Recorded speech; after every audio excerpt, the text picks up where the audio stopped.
Nama saya Sultan Zainal Abidin. Saya adalah Raja Ternate ke-18 yang berkuasa antara 1486-1500. Saya adalah penguasa Ternate pertama yang menggunakan gelar Sultan sebagai gelar Raja di Ternate, menggantikan gelar Kolano yang digunakan pendahulunya. Selain itu, saya Sultan Zainal Abidin juga merombak adat dan pemerintahan kerajaan, menjadikan syariat Islam sebagai dasar. Dengan demikian Ternate di bawahnya bertransformasi penuh menjadi sebuah kerajaan Islam. Saya adalah putra Kolano marhum Gapi Baguna II, Raja Ternate ke-17. Saya memiliki 2 istri dan 6 orang anak, salah satunya adalah Kaicil Laliatur yang kelak menggantikannya sebagai Sultan Ternate, yaitu Bayanullah. Saya mendapatkan pendidikan Islam sejak muda. Ayah saya, Kolano marhum adalah Raja Ternate pertama yang tercatat memeluk Islam. Di bawah bimbingan seorang pedagang sekaligus ulama bernama Datu Maulana Hussein, saya memperoleh pengetahuan tentang Islam.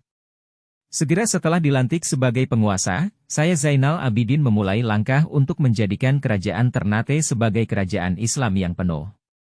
Langkah itu dimulai dengan mengganti gelar Kolano, sebutan untuk gelar Raja di Ternate, dengan Sultan.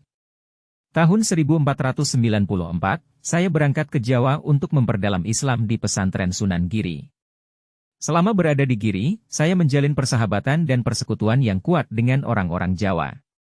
Di sana, saya dikenal sebagai Sultan Bualawa atau Sultan Cengkih, seorang pejuang gagah berani serta cendekiawan yang saleh. Dikisahkan, pada suatu saat, ketika seorang pembunuh gila mengamuk dan menyebabkan semua orang tunggang langgang, Sultan Cengkih menghadapinya tanpa gentar dan memenggal kepala pembunuh itu dengan sekali sabetan pedangnya, di mana sabetan yang sama turut membelah batu besar tempat kepala itu jatuh.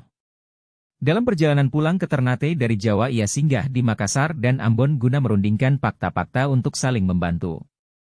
Dari Jawa, dia memboyong guru-guru Islam, yang paling terkemuka di antaranya adalah seorang ulama berilmu bernama Tuhu Bahanul yang membantu penyebaran kebudayaan Islam dan pengaruh Ternate di seluruh Kepulauan Maluku.